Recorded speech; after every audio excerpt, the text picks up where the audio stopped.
जय छठी मैया। आज मैं चर्चा करूंगा एक बड़ा ही महान छठ पर्व के बारे में, जिसकी मान्यता यह है कि भगवान राम रावण के वध करने के बाद माता सीता भरता लक्ष्मण के साथ जब अयोध्या आए तो माता सीता ने सूर्य उपासना की और उन्होंने भी छठ व्रत किया। द्रौपदी जी ने भी छठ व्रत किया। महाबली कर्ण, सूर्य पुत्र भी जिनको कहते हैं, उन्होंने छठ व्रत की। महारानी मालती को कोई वंश नहीं था। पति पत्नी ने घोर तपस्या किया तो उनको एक औलाद पैदा हुआ, लेकिन वो जीवित नहीं था।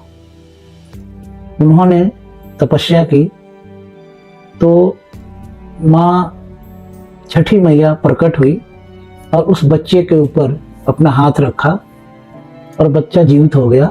तब से महाराज ने ऐसा हुक्म किया कि सभी लोग छठ व्रत करेंगे, और एक मान्यता है कि उस तब से भी लोग कर रहे हैं। बहुत सारी मान्यता है।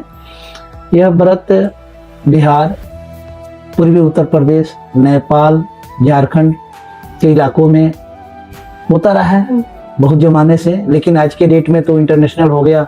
जहाँ जहाँ यहाँ के लोग गए अपनी परंपराएं लेके गए, और आज तो अमेरिका, ऑस्ट्रेलिया, जर्मनी, जापान, हर जगह से ऐसे तस्वीरें आती हैं और सबकी मान्यता है, बड़े धूमधाम से मनाते हैं। 4 दिन का महापर्व। पहला दिन नहाए खाए, जिस दिन सुबह उठ करके जो व्रती महिलाएं होती हैं वो गंगा में या जलाशय में जाकर के स्नान करती हैं और बिना लहसुन प्याज का शुद्ध भोजन बनता है। कद्दू की सब्जी, चावल, दाल, ये सब खाती हैं और मन को इस तरह तैयार किया जाता है कि आज से यह व्रत ही नहीं तपस्या है, उसके लिए हम तैयार हो जाएं। और उस दिन से व्रत का शुरुआत होता है। यह पहला दिन होता है जिसको नहाए खाए बोलते हैं। दूसरा दिन आता है खरना। खरना के दिन रात को, मतलब एक दिन पहले से स्टार्ट हुआ व्रत, अगले दिन शाम तक दिन में कुछ नहीं खाते पीती हैं। शाम को गुड़ और चावल का खीर बनता है, रोटी और केला, इसका प्रसाद होता है। जो व्रती होती हैं वो प्रसाद पाती हैं, उनके घर के लोग और जो भी हित रिश्तेदार, अगल बगल के पड़ोसी, सबको प्रसाद पकाया जाता है। और वहां से निर्जला व्रत का प्रारंभ होता है। उसके बाद, इस प्रसाद के बाद अगले दिन शाम को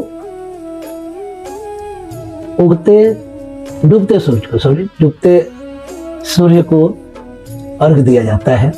यह एक बड़ा ही महान कार्य है। कहा गया है कि जो हमारे लिए तपा है, जला है, जिसने हमें सब कुछ दिया और वो अस्त हो रहा हो, तो हमारे लिए कर्तव्य है उसके प्रति कि उसका पूजा, उसके प्रति निष्ठा उतनी ही हो जितनी उसकी चमक पे थी।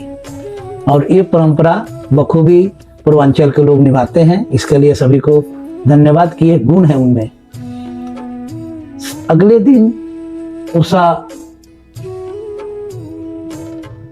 अर्घ होता है सूर्योदय के समय, और कहा गया है कि महाबली कर्ण रात भर जलाशय में खड़े रहते थे छठ के दिन, और अगले दिन सप्तमी के दिन सूर्य भगवान को अर्घ देकर के ही अन्न जल ग्रहण करते थे। एक बड़ी ही पुरानी परंपरा है। तो उस दिन तक व्रती अर्घ देने के बाद जल ग्रहण करते हैं और तब ये त्योहार अपना, यह तपस्या पूर्ण होता है। सभी व्रती अपने बाल बच्चों के, अपने परिवार के, अपने समाज के लोगों के, सबके, राष्ट्र के प्रति यह भावना होती है कि सबको सुख, शांति, संपत्ति प्राप्त हो, सब में खुशहाली रहे।